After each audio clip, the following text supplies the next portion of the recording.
Reliable,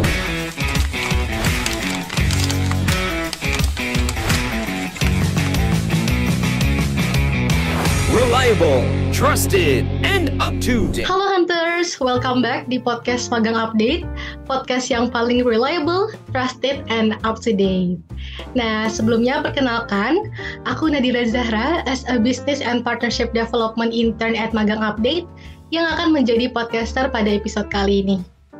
Dan gak kerasa banget ya, di sini kita udah di episode 30 dari podcast Magang Update, dan tentunya kita akan ngebahas sesuatu yang spesial banget, yaitu terkait dengan suatu budaya yang saat ini mungkin Hunters juga sering dengar ya terkait hal ini, yaitu terkait dengan budaya hustle atau istilah trennya itu biasanya hustle culture. Nah, jadi hustle culture ini adalah suatu budaya yang menormalkan anggapan bahwa untuk menjadi sukses, seseorang itu harus bekerja keras tanpa lelah, tanpa kenal lelah gitu ya. Dan di mana biasanya budaya ini tuh sering disampaikan bahwa menurut banyak orang, manusia ini udah nggak bisa ngebedain lagi antara kehidupan profesionalnya dan juga kehidupan pribadinya. Tapi nih, menurut teman-teman, apakah anggapan tersebut benar atau sebenarnya ada sisi baik ya dari hustle culture ini? Maka dari itu, kita akan ngebahas topik ini lebih lanjut dan tentunya bersama bintang tamu menarik kita, yaitu Kak Agus Erik Wistika Putra atau biasa disapa Kak Erik. Halo Kak Erik. Halo Dira, halo teman-teman semua. Halo, gimana kabarnya Kak Erik? Aduh, gimana ya? Habis ngasel, enggak bohong, bercanda. Baik. Dira gimana, Dira sendiri gimana? Alhamdulillah, kabar aku juga baik saat ini. Oke. Nah, sebelum kita lanjut nih ngebahas topik kita yang seru banget ini terkait dengan hustle culture, boleh nih dari Kak Erik buat memperkenalkan diri terlebih dahulu kepada Hunters tentang profil diri kakak secara singkat. Oke, thank you Dira. Halo semua ya, halo Hunters ya panggilannya? Iya, Hunters. Halo Hunters. Jadi perkenalkan, aku Agus Erik Wistika Putra, biasa dipanggil Erik sih sama teman-teman. Aku saat ini sedang menghustle sebagai seorang mahasiswa. Jadi aku masih kuliah juga sini. Mungkin seangkatan juga sama Dira. Aku baru semester 6 di Fakultas Ekonomi dan Bisnis Universitas Dayana di Bali. Dan aku ambil major accounting. So ya, hari-hari kerjaannya ngitungin laporan keuangan, ngitungin duit yang duitnya juga nggak tahu juga duit siapa, duit orang mungkin ya, yang duit yang ada di buku lah intinya, duit siapa gitu, aku juga nggak tahu. Saat ini di samping itu aku juga ada beberapa ambil project di luar kampus, especially di XL Axiata. Aku ambil part sebagai awardee dari salah satu program leadershipnya mereka, namanya XL Future Leaders. Dan di sana aku dapat bukan cuma satu, tapi gimana ya, kagetnya per hari ini tuh pegangnya 3-4 project. Jadi ada project eventnya mereka, ada project untuk AIoT development, ada juga untuk partnership ke kampus-kampus, gitulah intinya. Dan juga akhir-akhir ini kesibukannya ya itu aja sih, sama ya, mungkin kalau dibilang lagi nge-hustle, cukup nge-hustle gitu. Tapi kalau periode puncak hustle-nya mungkin di tahun lalu gitu ya Nadira. Jadi itu pernah banget sampai yang kakak tadi Nadira bilang sampai nggak tahu tuh balance-nya di mana. Padahal saya anak akuntansi gitu, seharusnya nyari balance, tapi ini balance-nya di mana tidak ketemu gitu. Jadi akhirnya memutuskan untuk di tahun ini resolusinya adalah untuk menjadi lebih mindful dan akhirnya take responsibilities yang bisa di-take aja. Wah, ya. Jadi kita udah agak sedikit bahas itu, maaf. Oke, tadi kita udah bahas singkat-singkat juga ya terkait pengalaman Kak Erik dan juga hustle-nya tuh juga sempat dibahas. Berarti kurang lebih kalau yang aku tangkap Kak Erik ini sekarang mahasiswa semester 6 di Bali ya Kak sekarang berarti? Betul. Ya, keren banget. Dan juga sebagai XL Future Leaders Awardee, dan juga kalau yang aku tahu Kak Erik ini sebagai research teacher juga ya? Iya, jadi sambil nge-hustle, side hustle gitu mungkin ya. Setiap minggu, setiap beberapa periode gitu ngajar sekolah-sekolah. Oke, berarti kegiatannya juga cukup padat ya Kak bisa dibilang ya untuk saat ini. Tapi keren banget sih Kak bisa manage waktu dengan baik. Oke, oleh karena itu, jadi teman-teman karena tadi udah ada intro-intronya dikit ya. Jadi kita akan lebih lanjut nih buat ngebahas seputar hustle culture yang dimana secara spesifiknya is it good or bad for us? Dan ya, pertama aku mau nanya dulu buat opininya Kak Erik. Kalau menurut Kak Erik sendiri, hustle culture itu apa sih Kak? Kalau menurut Kakak? Oke, jadi sebenarnya ini pertanyaannya udah dijawab sama Dira tadi ya. Jadi secara konsep gitu aku setuju sebenarnya, aku juga merasakan hal yang sama gitu. Mungkin cerita background sedikit ya, Nadira ya. Jadi kebetulan aku itu kan di Bali ya. Ya tau lah di Bali karakteristiknya gimana sih? Bahkan ada yang bilang Bali adalah apa ya, kalau nggak salah tempat tersantai gitu ya. Jadi karakteristik kita tuh agak slow living gitu sebenarnya. Jadi kita suka bekerja dengan tempo kita sendiri. Mungkin kalau dibilang fast pace gitu ya, kalau tempo kerja cepet banget, satset gitu juga enggak. Tapi kerjaannya selesai gitu. Itu yang aku rasakan sejak kecil, karena aku emang asli Bali banget dari kecil. Terus kuliah juga di Bali, terus tiba-tiba di tahun 2021, di akhir tahun 2021 aku terpilih menjadi awardee di Excel Future Leaders inilah. Dan pada saat itu culture shock yang pertama aku rasakan adalah perubahan pace kerja. Benar-benar yang dari awalnya aku slow living, aku nggak bisa seperti itu lagi. Aku benar-benar harus kayak satset jadi.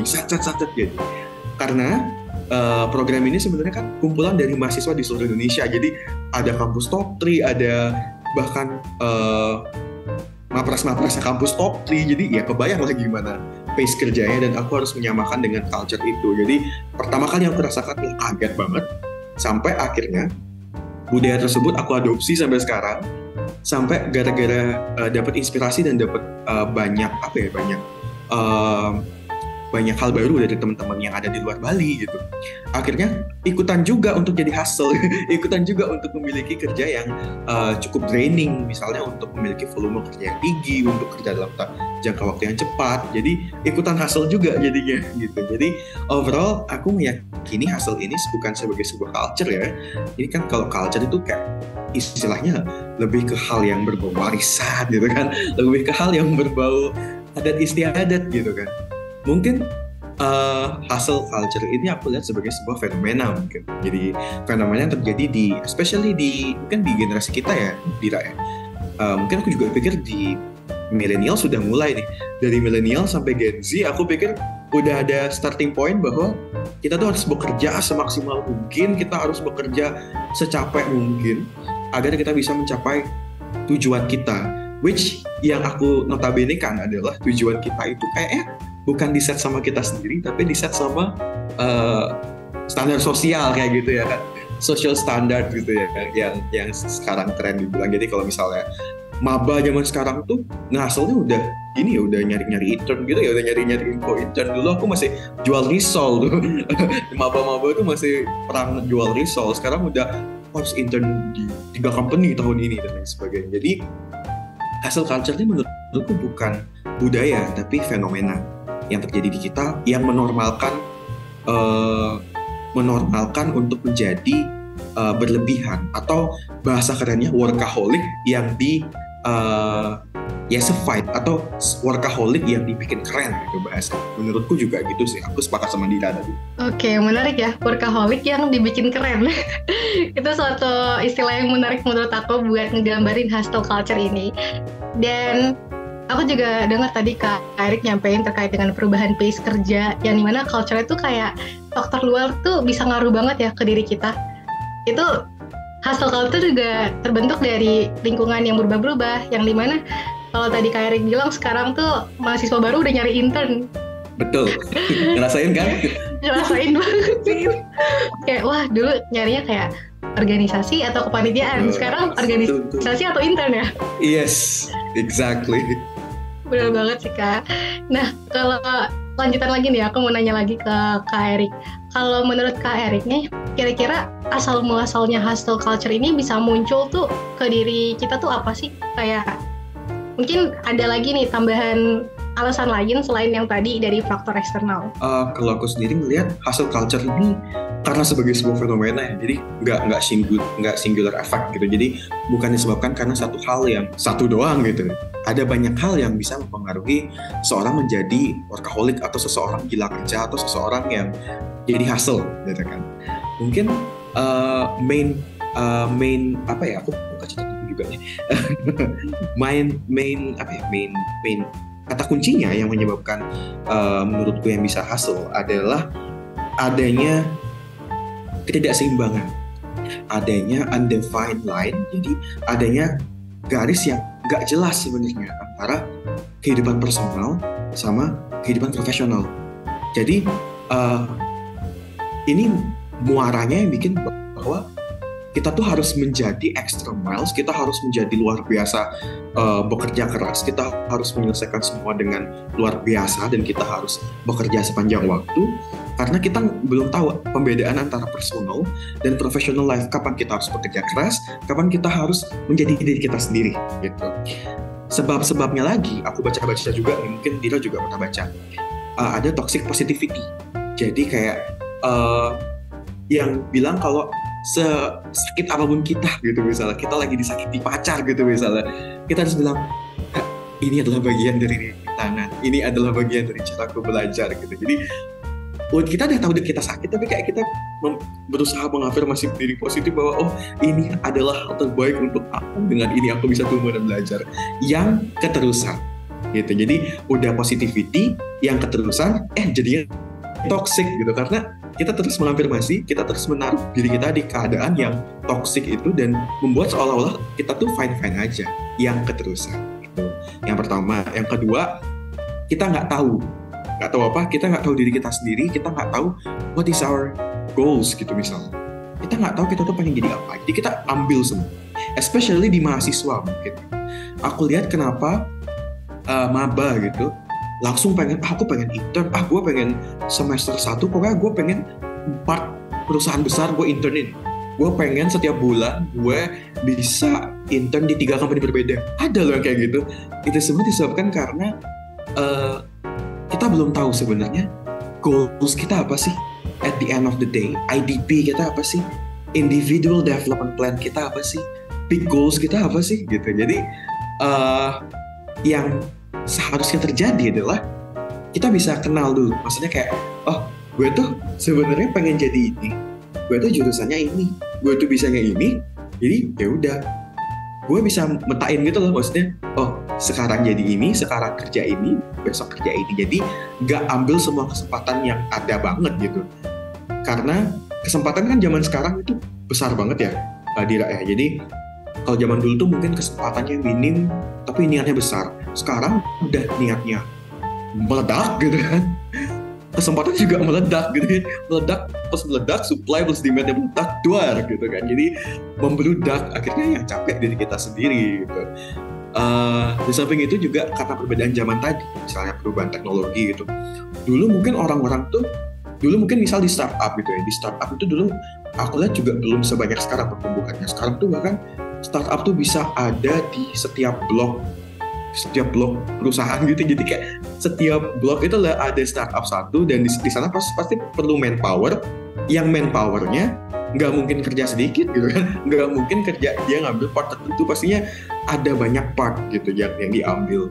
Akhirnya hasil lah gitu. Dan yang terakhir mungkin dari standar sosial masyarakat gitu ya. Jadi kita lihat kalau sosial media, teknologi gitu ngasih kita gambaran gimana sih cara jadi sukses.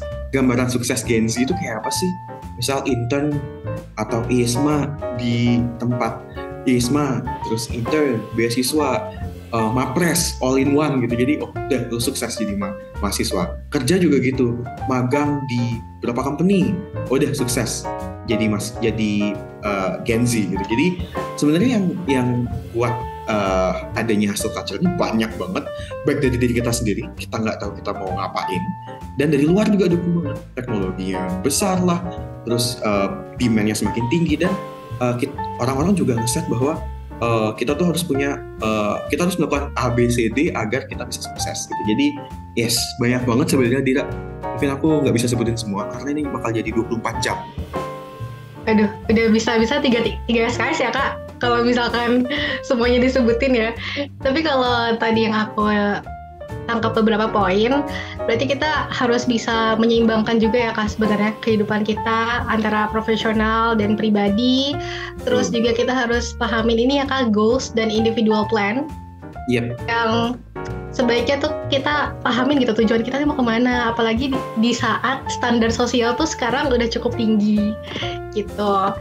Dan juga terkait startup tadi aku bener banget sih ngerasain kayak sekarang banyak banget startup yang dimana kan startup tuh masih lingkupnya tuh kayak masih membangun ya. Jadi satu orang tapi kerjainnya banyak gitu.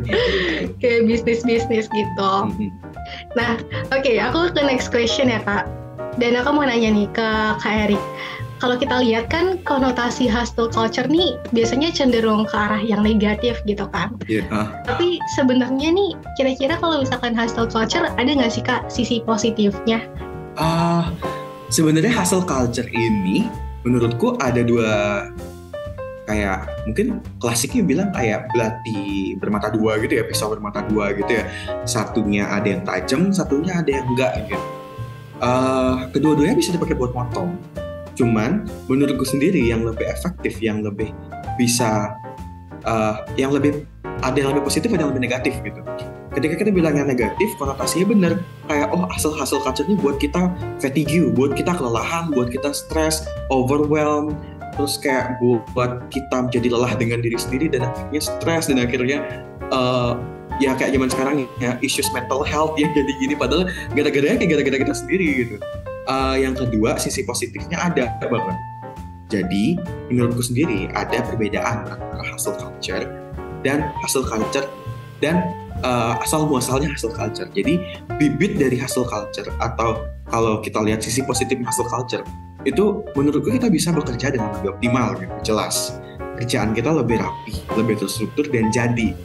Atau bahasa kerennya lagi, kita buat keren lagi ya, going extra miles gitu mungkin ya. Jadi apa yang bisa dibuat hustle culture ini menjadi positif, karena kita bisa going extra miles. Artinya kita bisa mengerahkan semua sumber daya, semua kekuatan, semua apa yang kita punya buat mengerjakan suatu deliverable, suatu sebuah tugas gitu.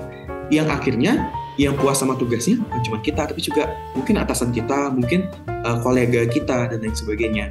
Even though dampak negatifnya jelas ke diri sendiri, kayak capek lah, kayak udahlah lelah menghadapi dunia ini, pay invoice resign gitu-gitulah. Tapi jelas dengan adanya peningkatan intensitas dan volume dan kecepatan kerja, kita bisa bekerja lebih banyak, lebih baik dalam waktu yang lebih singkat untuk periode yang cukup panjang. Dan itu bahasa kerennya kita bisa going extra miles. Asik, going extra miles. Keren banget ya istilahnya hari ini disampaikan sama Kak Erik. Oke, kalau yang aku bisa simpulin lagi tadi ya terkait dengan negatif dan positif, berarti sebenarnya fenomena hustle ini bisa dibilang pisau bermata dua ya. Ada positifnya, ada negatifnya juga. Tapi tergantung kita ngelihatnya dari sisi yang mana. Gitu. Kalau misalkan dari sisi positif, berarti kita bisa jadi going extra miles, yang dimana kita bisa bekerja lebih baik dalam periode waktu yang lama, dan juga kerjaan kita bisa jadi optimal, yang bisa bikin orang di sekitar pun juga seneng ya Kak dengan adanya hal tersebut. Oke. Thank you banget Kak Erik, dan aku mau nanya lagi, banyak banget ya nanyanya. Aku mau nanya lagi ke Kak Erik, dari sisi Kak Erik sendiri, gimana hustle culture ini berdampak dalam kehidupan kakak, atau mungkin kepada orang di sekitar kakak? Gimana dampaknya ya ke kehidupanku ya? Mungkin pertama gitu kan, dari background cerita yang aku sampaikan di awal, karena emang aku jadi terbiasa untuk agak pace kerjanya agak berubah gitu, menyesuaikan dengan teman-teman yang ada di program. Dan akhirnya aku kembali lagi bekerja di sini, dan sekarang aku juga sebenarnya lagi gabung sebuah NGO sih, sebuah organisasi yang base-nya benar-benar di Bali gitu. Jadi emang aku harus menyesuaikan lagi pace-nya, kayak nggak boleh terlalu hustle nih, gitu. Nggak boleh terlalu overwork gitu, harus finding the balance. Jadi finding the balance again gitu. Jadi kayak jadi kayak orang-orang di sekitarku kayak dia tuh kayak terlalu cepat gitu, kayak bahkan sekarang teman-temanku yang di Bali yang nggak bisa ngikutin gitu. Jadi harus aku lagi yang beradaptasi dengan pekerjaan, dengan pace kerjanya gitu. Jadi Itu ya dari pengalaman pribadi banget sih yang aku alami juga saat ini. Jadi sebenarnya aku juga ada di NGO dan itu aku mengembalikan versi diriku yang lama kayak tenang, sabar, slow living tahu gitu kan. Tapi di samping itu menurutku dampaknya mungkin selain going extra miles tadi ya, selain kita bisa bekerja lebih baik gitu kan, itu dampaknya mungkin lebih ke diri sendiri ya. Maksudnya dampaknya lebih ke kita yang jadi kayak perlu banget dukungan mental gitu. Kita jadi yang perlu banget support mental karena supposed to be dan as it should itu akan buat kita burn out. Of course itu akan, karena kita terlalu overwork, kita akan kayak gampang banget marah, kita akan gampang banget burn out dan dikit-dikit healing dan lain sebagainya. Dan itu juga terjadi sama aku sebenarnya jujur. Jadi kayak mungkin kita semua mungkin Nadira juga ngerasain kayak perlu banget healing, gila gitu kan, habis kerja gitu perlu banget healing gitu. Terus juga mungkin yang keambil itu adalah waktu pribadi ya, karena nggak ada fine line antara kehidupan pribadi dan profesional. Jadi kemarin cerita real banget, itu upacara agama di Bali, itu Saraswati dan Banyu Binaru, tapi aku sama sekali nggak dapet waktu untuk ibadah karena ada kerjaan. Jadi kemarin tuh hustle dan ya jadinya sampai malam dan kayak nggak dapet waktu sama sekali buat kehidupan pribadi aku. Meskipun sebenarnya bisa disempetin tapi mepet banget waktunya. Jadi aku kayak ya udah apa, kita kerja aja dulu gitu kan. Dan mungkin dampak jangka panjangnya itu karena kita udah kebiasa untuk kerja yang kayak over gitu kan. Kita udah kebiasa untuk kerja yang dengan porsi dan intensitas yang tinggi. Jadi kita kayak ngerasa ada aja yang kurang dari kerjaan kita. Kayak kita nggak pernah puas. Maksudnya kayak kembali ke sifat dasar manusia ya. Sifat dasar manusia sih, ekonomi kan nggak pernah puas gitu kan. Jadi kita semakin kayak ini kerjaan gue kurang deh. Ini dah yang pada akhirnya ngelit kita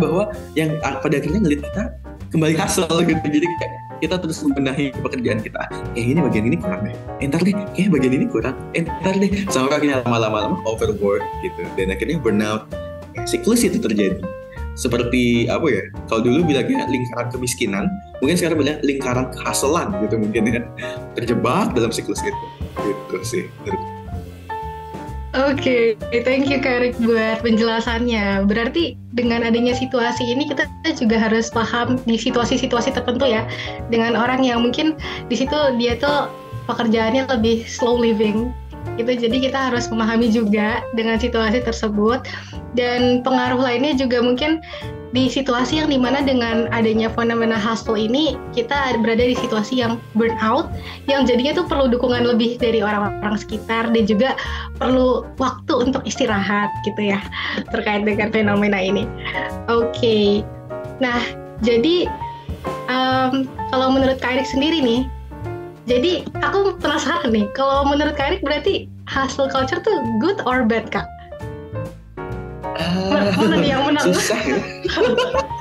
Susah banget itu pertanyaannya. Jadi kalau aku sendiri sih ngelihatnya ini unavoidable. Satu ya, aku menurutku ini sifatnya unavoidable zaman sekarang.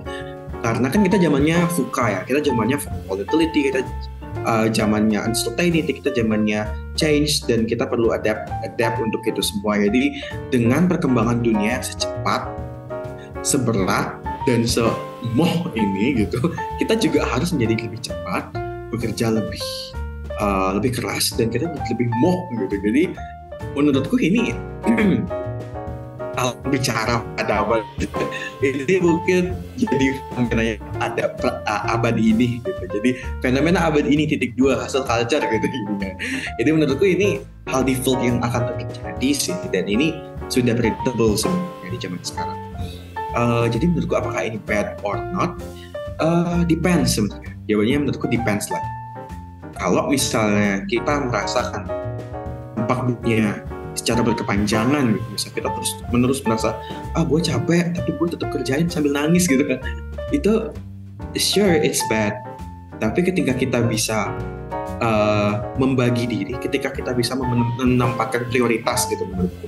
Mana yang di hustle, mana yang kita going extra miles, mana yang kita harus meet the deadline or doing the deliverable as it is gitu. Jadi mana yang kita prioritikan itu yang kita hustle, mana yang enggak ya udah kita kerjakan sebisanya, se-defaultnya. Jadi depends gimana cara kita menentukan priority, tergantung juga balik lagi ke diri kita sendiri.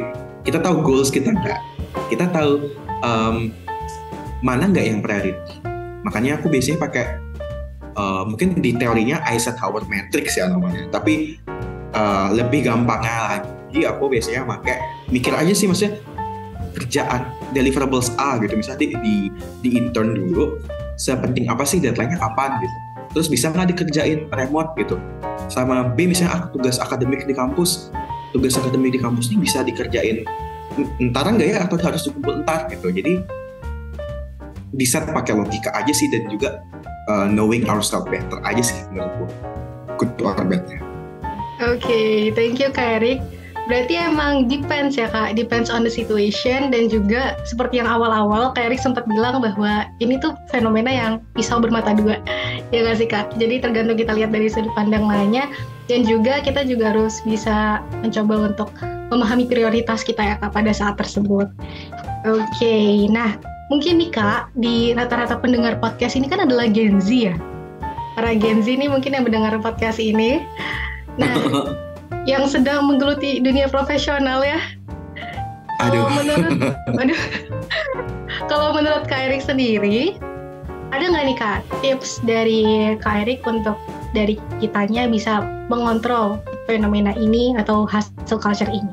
Oke, ini mengontrol budaya hustle ya. Jadi mungkin kita jelasinnya dari ini kali ya, dari filsafat yang kita tahu sebuah, mungkin pernah baca filosofi teras dan sebagainya, terkenal juga stoikisme gitu kan. Ada dikotomi kendali, ada hal yang tidak bisa kita kendalikan, ada hal yang bisa kita kendalikan. For example, standar sosial, terus perubahan teknologi itu kan tidak bisa kita kendalikan. Jadi ya wes toh, tidak usah gitu kan.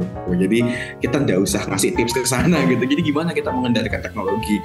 Memang kita ini X-Men gitu, enggak kan. Jadi yang kita lakukan adalah kita berbenah diri sendiri, karena asal muasal hustle culture yang menyebabkan burnout dan menyebabkan berbagai efek negatif itu kan sebenarnya karena kita nggak tahu diri kita sendiri, termasuk goals kita gitu misalnya. Jadi buat Gen Z nih yang mulai takut tambah dewasa, mulai banyak mimpi yang terkubur, meninggalkan waktu tidur gitu kan, kayak lagu ide kita. Saranku adalah untuk mulai mengenali diri sendiri. Ini works pertama kali aku di tahun lalu ya kalau nggak salah. Disuruh buat IDP, Individual Development Plan. Itu tuh sebuah kertas sih sebenarnya. Sebuah ketikan aja di Excel. Bisa juga di Word, dimanapun itu teman-teman favornya. Isinya itu adalah waktunya bisa di bulan dan di 1 tahun. Jadi time frame 1 tahun. Jadi di bulan apa aku ingin menjadi apa, bekerja di mana, caranya bagaimana gitu. Jadi sebelum itu tetapkan dulu tujuan besarnya apa. Di tahun lalu itu aku buatnya karena di tahun ini masih ongoing ya. Jadi aku buatnya ingin jadi intern di salah satu company di Big Four gitu misalnya. Jadi yang aku tulis di sana adalah di bulan Agustus aku sudah harus menyelesaikan 1 sertifikasi. Sertifikasinya dapat dari mana? Dapat dari website ini. Bayar nggak? Oh nggak gitu. Kalau bayar, uangnya dari mana? Sedetail itu. Jadi kalian bisa buat rencana sedetail itu. Namanya IDP. Sehingga ketika kalian ingin melakukan sesuatu, ingin mengambil sebuah responsibility, you're not taking it too far from what you have been set in the beginning. Jadi kalian tidak ngambil yang terlalu jauh dari apa yang kalian rencanakan di plan kalian. Jika plan kalian bilang lo harus selesaiin sertifikasi dari Google misalnya untuk digital marketing di Agustus ini, oke, that's it, that's your goals sampai Agustus gitu. Tapi bayangin kalau misalnya nggak ada plan, Jadi hidupnya YOLO aja gitu. Jadi ketika ada offer masuk, ambil, offer B ambil, offer C ambil, akhirnya overwhelm sendiri. Karena kita nggak tahu which thing we can do, which cannot gitu. Jadi sortirnya paling doable menurutku adalah membuat IDP, Mission Individual Development Plan, or as simple as dalam setahun ini lo pengen jadi apa sih? Gitu aja dulu. Lo pengen goals besar lo jadi apa? Jadi misalnya lo dapat offer kerja gitu, misalnya dapat tawaran responsibility untuk melakukan hal yang di luar pencapaian tujuan besar lo, disisihin dulu biar nggak jadi hasil, biar nggak beban sendiri. Jadi back to planning sih sebenarnya. Oke, berarti kalau kita ngebahas terkait dengan cara mengontrolnya, itu emang ada dua hal ya Kak, yang bisa dikendaliin sama yang nggak bisa dikendaliin. Tapi tentunya kalau yang bisa dikendaliin tuh dari diri kita sendirinya gimana kita membuat planning, dan juga tadi ada tools yang aku juga baru dengar tuh ya, IDP, Individual Development Plan, yang dimana di situ kita bisa mensortir kira-kira apa nih yang akan kita lakukan ke depannya gitu. Jadi bukan berarti yang menerima semua hal yang didapat, tapi kita juga bisa tahu nih, ini yang perlu dilakukan, ini yang enggak gitu. Nah, last question nih Kak.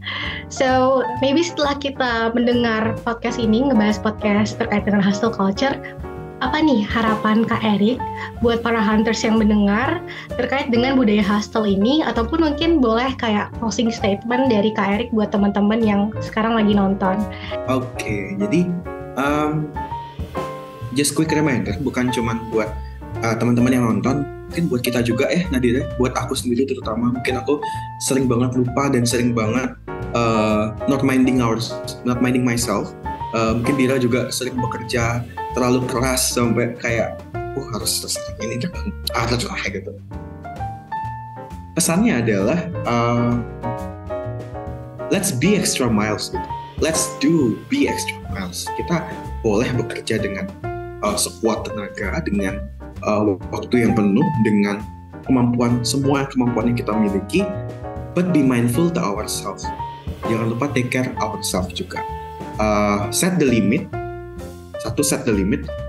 Kapan kita bisa merasa lelah, kapan kita merasa burn out, ya wis kita tinggalkan sebentar gitu kan. Kalau kapan kita merasa kita masih bisa, ya wis dikerjakan dengan sepenuh hati.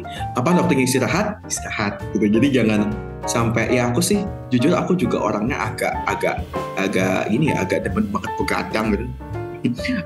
begadang gitu. Jadi tidur tuh kadang-kadang sampai yang kayak udah ngantuk tapi ini belum selesai. Sekarang aku juga mulai coba untuk prioritaskan istirahat dan tidur dan myself gitu. Jadi jangan sampai lupa hal itu. Dan mungkin yang aku pribadi sering lupa adalah untuk take important time ke keluarga gitu. Jadi jangan lupa responsible akan personal life-nya juga, di samping health gitu kan. Kalau health kan jelas kita tahu sendiri yang tahu, tapi personal life kan kita manage dengan orang-orang di dalamnya. Ada orang tua, kakak, adik gitu misalnya, teman gitu. Jangan sampai lupa lah. Intinya hustle boleh teman-teman. Hustle good. I think it's good untuk for the sake of doing works well done.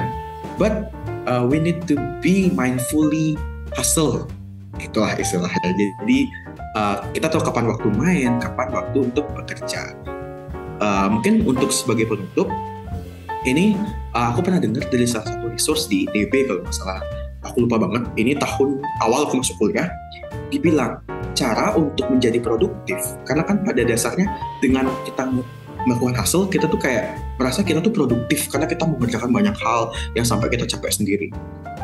Tapi dibilang bahwa cara untuk menjadi produktif sebenarnya bukan dengan mengerjakan banyak hal, tapi dengan mengerjakan hal-hal tertentu di jam yang kamu porsiin. Yang kamu porsiin sebenarnya bukan harus jam kerja kamu, tapi jam mainmu. Misal dalam sehari, kayak Dira nih misalnya work from home gitu, WFH misalnya, gue kerjanya sampai jam 4 aja deh. Di jam 4, 5 sampai 6 gue harus keluar main. Jadi yang di set adalah di kalendernya jam 5 sampai jam 6 di Google Kalendernya di set main gitu. Jadi yang kita tunggu-tunggu, kita akan nyelesain tugas tersebut dalam waktu yang nggak over. tapi kita nyelesainnya dengan semangat gitu karena habis ini gue mau main gitu. Jadi kayak cepetan dong, biar selesai cepetan. Jadi itu triknya sebenarnya, reverse mindset gitu. Jadi at the end of the day, seperti kata salah satu influencer, it's all about mindset. Bukan genset ya kak? Bukan Mindset. genset. Oke, dari closing statement ini aku dapat beberapa poin yang benar-benar keren banget dari Kak Erik. Yang dimana kita be extra miles but still mindful and don't forget to set the limit ya teman-teman, para hunters yang lagi dengerin. Dan juga jangan lupa juga buat jaga kesehatan, terus juga responsible to personal life kayak keluarga, teman di sekitar dan lain sebagainya. Dan juga be produktif, yang dimana produktif itu kita melakukan suatu hal di waktu yang kita udah tentuin ya Kak. Oke, wah luar biasa banget ya obrolan kita hari ini bersama dengan Kak Erik. Dan tentunya para hunters jangan lupa ya buat disimak baik-baik apa yang dibahas pada podcast kali ini, yang tentunya sangat insightful banget, terutama dengan menanggapi hal-hal isu saat ini terkait dengan hustle culture, atau tadi bisa dibilang oleh Kak Erik fenomena hustle ya Kak. Oke, kalau gitu thank you so much buat Kak Erik yang udah mau datang di podcast Magang Update kali ini dan udah ngasih insight yang luar biasa. And of course buat para hunters yang dimanapun berada, jangan lupa buat selalu stay tune ngedengerin podcast-podcast selanjutnya di Magang Update, baik di Spotify ataupun di YouTube. And of course buat hunters yang ada dimanapun, jangan lupa selalu stay tune untuk mendengarkan podcast Magang Update di YouTube dan juga Spotify. Dan jangan lupa buat pantengin social media Magang Update yang tentunya banyak banget ngasih informasi terkait dengan magang, karir, beasiswa, ataupun kelas-kelas menarik dari Magang Update. So, aku Nadira Zahra dan juga Kak Erik pamit undur diri. And see you on the next episode. Bye everyone. Thank you. Thank you Magang Update. Thank you.